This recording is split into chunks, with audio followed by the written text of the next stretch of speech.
Welcome to Still Plays Galaxy of Heroes. We've done 2 of these so far, and this will be a regular series moving forward for new characters.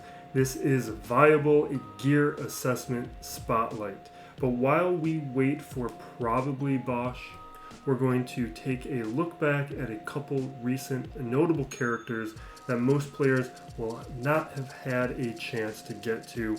We're going to put the spotlight on Malgus. Considering who Malgus is, how good he is, how inaccessible he is, his gearing demands are pretty reasonable. There are far worse characters. As always, we're going to look at the gear from 7 to 11, the gear 12 jump, and then the relics. Us free-to-players don't always have the option to go straight to relics, but that doesn't mean the characters can't be usable and contribute on the way there.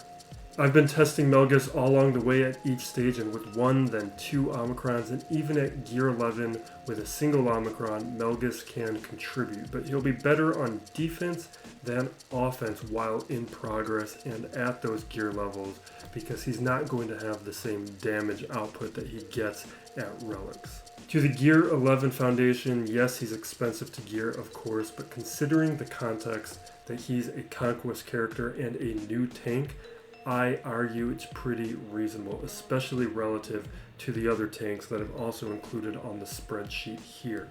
His requirements are nearly identical to both Wrecker and Night Sister, which admittedly, again, is pricey, but what you get in return for that investment is far more than what you get back for either of them. That's 6 Carbantes, 3 sets of Kairos, 3 stun guns, 1 of each thermal, Mark 5 and Mark 6, 1 eyeball, no sneaky comlinks, no stun cuffs. For me, that's easy to swallow. 3 Kairos sets is nearly the standard for every character these days. Price of doing business, there's a few with more, even fewer with less. When we look at the distribution, we get an idea of where the pain points are and how likely us free-to-play players are to get stuck at any particular level. At Gear 7, we have 3 holoprojectors, and this is why we look at Gear 7. More annoying than anything else. They're cheap, easy to acquire, but you do need a lot of them, especially for relics. At Gear 8, this is the first soft wall. If you prepare in advance, you're going to be fine.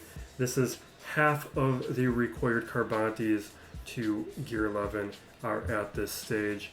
First of the Kairos, first of the stun guns and a fusion furnace. This is going to be a little bit more painful, but prepare in advance, you're going to be okay. Gear 9, next 2 Kairos, a stun gun. Other than that, pretty easy. One of the things is you prepare, you're going to be fine. A lot of characters these days have these 2 Kyrotech walls.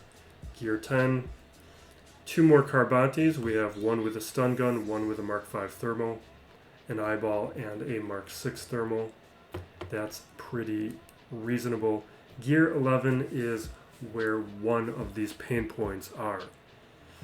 We have this piece with the comlink where I want to look into this more specifically, because right now I'm just operating off of memory. For the longest time I didn't track comlinks.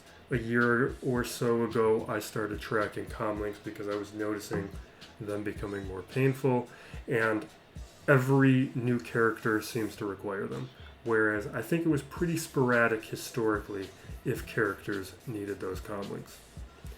Eyeballs. A lot easier to get them these days, but when you are working on a lot of big projects all at the same time, eyeballs are a pain. Fortunately, they're a little cheaper with crystals, but 3 eyeballs at a single gear level can always be a little tough when you're working on Galactic Legends or the Profundity or Grand Inquisitor, and right now I'm working on all 3. But once you get to Gear 12 and you are dealing with relics, this is not bad.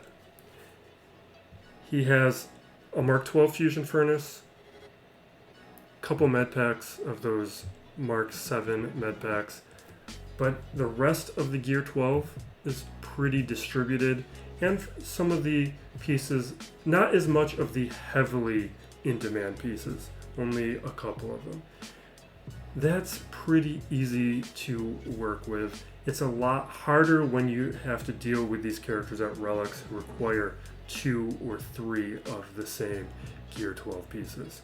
Overall, Malgus, relative to his context of other recent tanks, is right in line with what we're seeing and a far better character than that baseline. Tanks are almost always going to be tough, and keeping that in mind, this one CG could have gotten away with making a lot worse, and instead we get one who I think is very manageable for who he is. On that spreadsheet with other tanks, I left Curzanton off intentionally. We'll do him later in the week. Thank you for watching. Be safe out there, everyone, and be excellent to each other. This is Still Plays Galaxy of Heroes.